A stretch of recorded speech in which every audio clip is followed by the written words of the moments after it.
Olha eu aqui outra vez reclamando em mais um vlog. Hoje vou falar sobre o famoso "Ai, tem dublado". Longe de mim ser aquele pseudo-cult com discurso elitista que se acha melhor que os outros por assistir às coisas legendadas e repudia tudo aquilo que é dublado. Antes que distorçam o que irei dizer aqui, já quero deixar claro que valorizo o trabalho da dublagem e sei o quão necessárias elas são para que as obras se tornem mais acessíveis e inclusivas, principalmente para atingir mais públicos na TV aberta. Muitas coisas eu prefiro assistir dublado, como filmes hollywoodianos, seriados de comédia, desenhos, tirando exceções que prefiro infinitamente o áudio original, como Seinfeld, Beavis e Butthead, por exemplo. Mas mais de 90% dos animes, tokusatsu, prefiro mesmo é ver com o áudio original. Prefiro ouvir o idioma nativo da obra, pegar o contexto cultural, ver o tipo de linguajar usado pelos personagens, sentir o verdadeiro sentimento da obra, e até usar isso como forma de melhorar o aprendizado em japonês. Eu diria que prefiro assistir escutando o idioma original de praticamente qualquer obra que não seja em inglês, exatamente para ter essa experiência em ter contato com idiomas que sou pouco familiarizado. Particularmente, acho uma experiência cultural interessante, mas até aí estamos falando sobre preferências. Há quem vai preferir ver South Park dublado e quem prefere legendado, e não tem problema nenhum nisso. Mas existe sim diversos fatores problemáticos dentro desse discurso do "ai, tem dublado". Primeiro, começando pela limitação. Quem acompanha o canal sabe que falo muito sobre as problemáticas dentro da fanbase Tokusatsu, que mete o pau tanto no mancheteiro bitolado, que age como se só prestasse aquilo que estivesse dentro da sua bolinha nostálgica, quanto os receitontos, metidos atualizadões que desdenham tudo que é antigo. Porém, o problema que irei falar aqui geralmente é mais restrito aos mancheteiros, que assistiram essas séries dubladas na época da manchete e agora ficam por aí falando "ai, assistir em japonês é chato". Vivem chorando que o público brasileiro se tornou carente de material de tokusatsu, seja na TV ou no que for. Mas aí lançam alguma série por aí via streaming como Garo, Ultra 7X, por exemplo, e sempre vem essa galera perguntar "tem dublado?". "Não, mas tem legenda". "Ah, então não tem nada de bom nessa notícia". Na moral, gente com esse tipo de pensamento tem mais é que se fuder mesmo. Reclama que não lançam nada e quando lançam reclamam. "Mas ai, não tem dublado, vou ser obrigado a ler". Pois é, se tá na internet falando bosta, acho que foi alfabetizado. Então ler umas linhas acho que não mata ninguém. Mas claro, acho que as licenciadoras são obrigadas a bancar um puto investimento pagando dublagem para algo destinado a nicho, cujo retorno seria uma aposta totalmente incerta. Sem falar que existe o tal contrato de direitos conexos, e geralmente especifica um período de tempo em que essa dublagem poderá ser vinculada. E quando esse contrato expirar? Aí depois ficaram demonizando Elcio Sodré no caso dos direitos conexos de Kamen Rider Black. Chamar o dublador de mercenário por exigir seus direitos, aí tudo bem, mas agora dá uma chance em assistir a série legendada e ninguém quer, né? Então sim, apenas legendar é a forma mais acessível e viável para se trazer uma variedade maior de produções. Mas é claro, o pessoal prefere se manter na ponta do iceberg, se manter na superficialidade e ficar eternamente tendo acesso a apenas meia dúzia de produções, enquanto poderiam estar abraçando o mundo e conhecendo tanta coisa legal. Eu tenho aqui os boxes de DVDs de algumas séries que foram exibidas na manchete que foram lançados por aqui, como Jaspion, Jiraiya, Diban, Changeman e Flashman. Os DVDs têm as opções de assistir dublado e legendado. E assim, assistir um pouquinho dublado só pra sentir a nostalgia da época que assistia na manchete e tal, mas assistir as séries inteiras mesmo é com áudio original. E tive uma experiência nova ao ouvir a forma real de falar dos personagens, trechos e nomes de golpes e veículos que foram alterados pela dublagem e tudo mais. Sinceramente, achei a experiência bem mais satisfatória. Claro que tinham dublagens competentes, como o próprio Jaspion dublado pelo Carlos Takeshi, que é praticamente como se fosse o próprio ator falando em português. As duas vozes e jeitão são realmente bem similares, mas convenhamos, por mais que os personagens centrais fossem bem dublados, a dublagem dos coadjuvantes era bem sofrível. Nível dublagem de Teleclass, mané.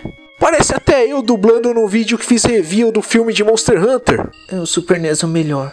Nele tem Donkey Kong e Mode 7. Mega Drive superior. Imunda.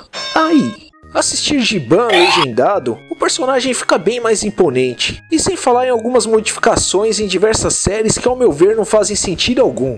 Desde mudanças de nome de personagens, nome de veículos, golpes e tudo mais. Aí se você fala Rider Kick ou Kotaro Minami como é originalmente, sempre vem aqueles caras querendo cagar regra, punhetando nostalgia vazia. Ai, é golpe louva-a-Deus, não Rider Kick. Ai, é Isamu Minami, não Kotaro. Eu assisti na manchete e era Black Kamen Rider e não Kamen Rider Black. Foda-se! Ninguém dá a mínima pra sua nostalgia insignificante que apenas serve como cabresto. Kamen Rider como franquia de séries é muito maior do que sua memória afetiva. Ela tem um legado desde 1975 que continua até hoje. Rider Kick é o nome do golpe final da maioria dos Kamen Riders. Por isso faz muito mais sentido um fã de Kamen Rider usar o termo Rider Kick do que apenas se limitar a um termo adaptado da dublagem de uma única série. Sinceramente, prefiro ter opções e poder conhecer diversos animes, tokusatsu ou o que for, das mais diversas épocas, premissas e temáticas, do que apenas me prender a meia dúzia de produções com dublagem disponível. Basicamente se contentar com as migalhas que alguns engravatados decidiram que é mais vendável. E dentro dos termos deles e com as modificações que eles consideram convenientes. O problema maior é que não é incomum essa problemática se misturar com xenofobia. Tipo no vídeo que fiz falando sobre o filme Parasite e sobre o cinema asiático. Quando os americanos negativaram o filme por ser legendado. As reclamações não se resumiam a pura burrice e preguicinha de ler. Mas chegavam a manifestar que consideravam inadmissível e ofensivo ter de escutar um idioma que não fosse o deles. Inclusive com comentários imbecis do tipo: ai, o filme todo em chinês. E o filme é coreano. Então a conversa chega em um patamar preconceituoso e desrespeitoso. Ai, é irritante ouvir o idioma japonês. Cê é louco assistir Cavaleiros do Zodíaco em japonês? Ai, tá no meu país, é obrigado a ter na minha língua. Então vai lá assistir a Ilha de Ferro e não enche o saco. Na real, tudo isso não passa de preguiça mental e preconceito. Afinal, é super ofensivo ter contato com outro idioma e cultura, não é? Pior que já vi uns malucos usando essa palhaçada pra forçar discurso de pseudo-patriota. Ai, quem assiste legendado é a metida intelectual. Isso é ser antipatriota. Conversinha do típico patriota de Copa do Mundo e Olimpíadas. Nessa época vestem verde e amarelo, todo mundo vira palpiteiro especialista em esporte, e quando perdem tentam arrumar um bode expiatório para culpar. Um exemplo atual é esses imbecis que ficam atacando o surfista Kanoa Igarashi, sendo xenofóbicos e ofensivos ao povo japonês como um todo. Mas quando alguém chama o Neymar de um certo primata comedor de banana, nossa! Racismo e preconceito é algo inadmissível. Aí acabam as Olimpíadas e esquecem que esses atletas existem e eles voltam para suas rotinas de treinamento sem investimento e reconhecimento. Pagam de patriotas, mas não se engajam em absolutamente nada que de fato melhoraria o país. Pagam de patriotas, mas não se vê de fato valorizando e exaltando a cultura nacional. E ainda geralmente ficam com um discursinho depreciativo e típica síndrome de vira-lata, exaltando tudo que vem dos Estados Unidos. Valorizar sua pátria não implica agir como se tudo nela fosse perfeito, mas sim apontar os erros para que se torne um lugar melhor. Valorizar sua pátria não significa ser um imbecil que repudia o contato e respeito com outras culturas. Trocar figurinhas e experiências é algo saudável. Agora vestir uma venda e apenas odiar gratuitamente aquilo que não conhece é um comportamento doentio. Tipo quando eu fui em evento de anime e tava lá tendo o show do Akira Kushida com outros cantores de séries de tokusatsu. E obviamente o Kushida lá agitando o público, gritando em japonês e tal. E algum otário lá se achando zoeiro e engraçadão. Fala minha língua! Me pergunto o que um Zé Bunda desses está fazendo em um evento de anime então. Deveria estar, sei lá, no show do Wesley Safadão. Não tem algum problema nisso. mas certamente lá ele não será incomodado com algum artista falando outro idioma. Lembro também quando a Yumi Matsuzawa, a cantora da abertura da saga de Hades de Saint Seiya, foi no programa do Danilo Gentili. E na hora que ela foi cantar, cantou a versão brasileira, provavelmente pra fazer média e tal. Mas porra, ela é Yumi Matsuzawa, não a Larissa Tassi. Queria ouvir a versão dela em japonês mesmo. Aí se você ler os comentários do vídeo, é um esgoto puro. O que provavelmente pra ela era uma demonstração carinhosa de respeito, acabou se tornando um motivo de chacota. Tipo gente zoando o sotaque e pronúncia dela. Mó tosco essa japinha aí. Pois é, provavelmente gente que mal sabe a diferença de mas e mais, querendo ridicularizar um gringo cantando em português.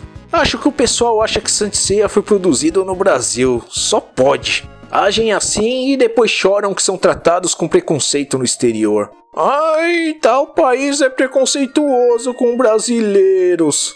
Então, né? Não façam com os outros o que não querem que faça com você. Aí então esse papo de dublagem chega em um ponto de punhetação que basta você criticar uma dublagem que já vem aquele papo. Ai, a dublagem brasileira é a melhor do mundo e você fica aí criticando. Sei lá, a dublagem latina também se diz a melhor do mundo. Mas enfim, não vou entrar nesse mérito. Eu sei que a dublagem brasileira é boa, e mesmo se for possível provar cientificamente que seja a melhor do mundo, não significa que absolutamente toda a dublagem seja boa. Na real, isso praticamente virou um discurso que é usado para blindar e tornar a dublagem isenta de críticas. E acho que tudo e todos é passível de críticas, desde que com base, é claro, e não com achismos tirados da bunda.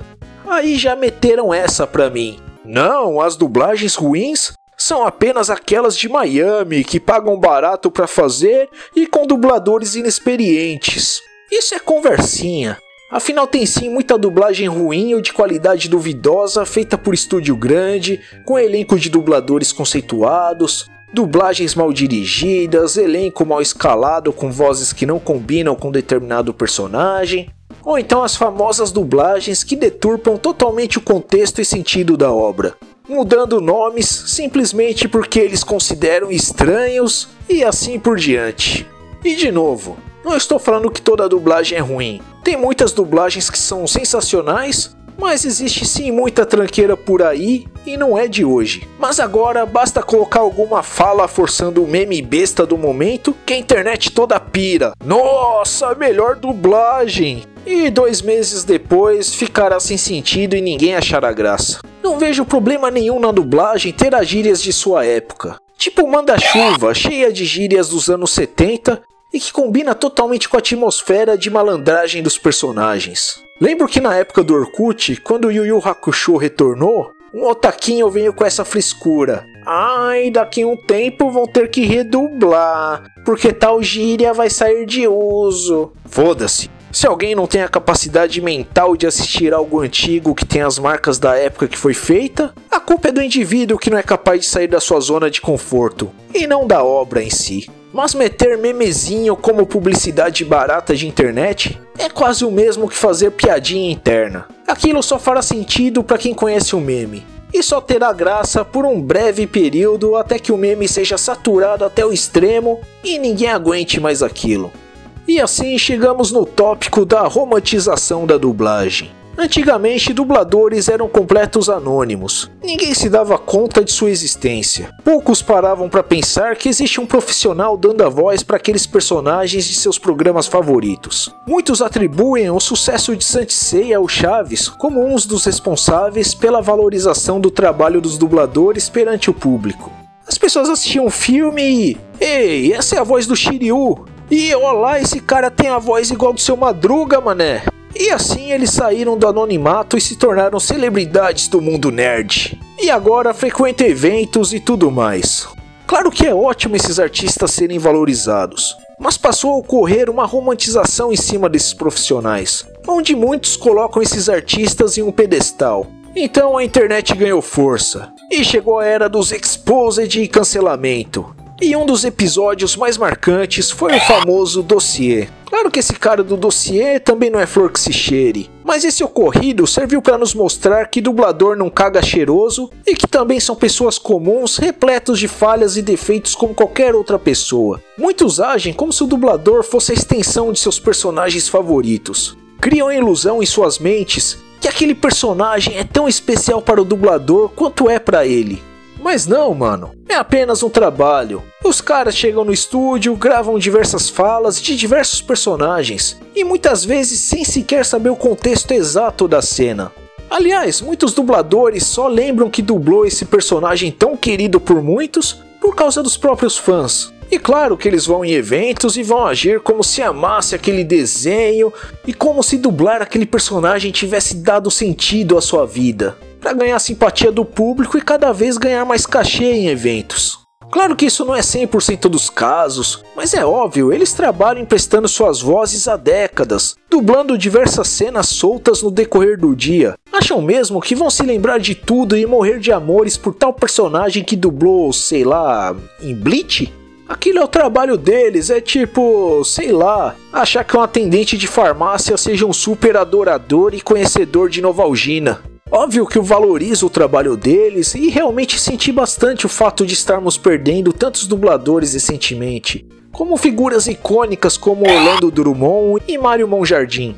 Mas dubladores são seres humanos comuns como eu e você, possuem suas falhas e virtudes. Alguns são gente boa, mas outros que muitos colocam no pedestal são verdadeiros ególatras que usam seus fãs como forma de se cercar de bajuladores. O que de fato é algo que ajuda muito nessa era onde praticamente a internet vem se fundindo com o mundo real. Não vou ficar citando nomes porque aqui não é canal de fofoca, mas tem muita história feia rolando por aí. Até dubladores que chegam a se manifestar dizendo que o meio está cada vez mais egocêntrico. E dubladora dizendo para terem cuidado com quem idolatram, que o mundo da dublagem está repleto de puxões de tapete, abusos e toxicidade. Alguns são tão egocêntricos e tão incapazes de ter uma reflexão autocrítica que chegam ao ponto de se acharem maiores que a obra original. Não vou citar nome, mas é um profissional que admira o trabalho, mas não posso concordar com sua postura. O indivíduo em questão fez parte do elenco de Chaves, e ele costuma dizer o seguinte: tenta assistir Chaves em espanhol pra ver se acha graça.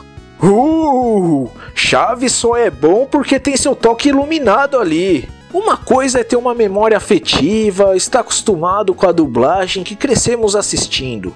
E outra completamente diferente é agir como se isso fosse uma métrica que torne a versão original ruim. Aliás, conheço bastante gente que hoje assiste em espanhol porque algumas piadas só fazem sentido no idioma original. Mas claro, Chaves e Chapolin só é bom por causa da dublagem. Os textos de Chespirito, o carisma e a atuação dos personagens não tem absolutamente nada a ver com sucesso em diversos países do mundo, né? E ainda tem gente que aplaude essas posturas egocêntricas e fica passando pano. Aliás, boa parte do elenco desacreditava, achava Chaves uma bosta. Ai, é um produto mexicano exagerado. Nossa, adulto vestido de criança, isso é tão batido.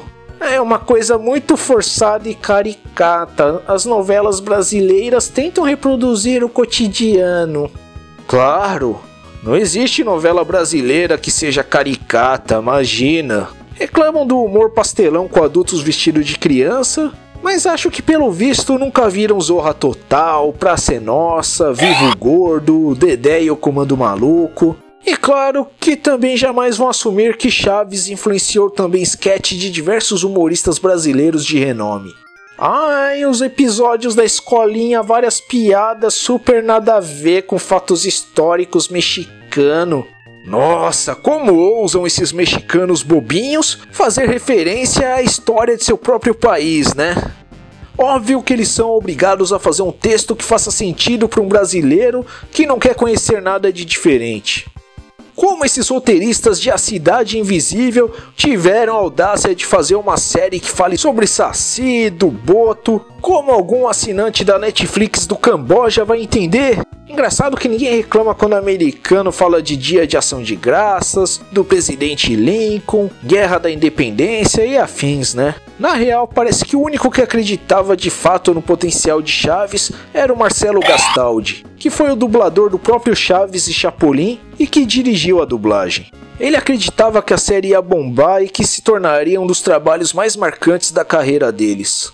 Então, acho válido reconhecer e admirar o trabalho dos artistas, mas não é saudável colocá-los em um pedestal e tratá-los como deuses acima do bem e do mal. São seres humanos comuns, e também são passíveis de críticas. Assim como é irritante o pseudo-cult que se acha o ser iluminado de intelecto superior por ler algumas linhas, é tão chute nas bolas quanto o baba-ovo de dublagem que tem preguiça mental e usa isso como barreira que impede de conhecer muita coisa interessante e ainda sai por aí falando merda, usando isso como desculpa para destilar preconceito e exaltando a própria burrice.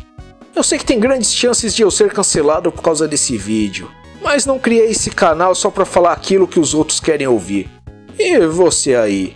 O que acha desse assunto? Bora trocar uma ideia aí nos comentários.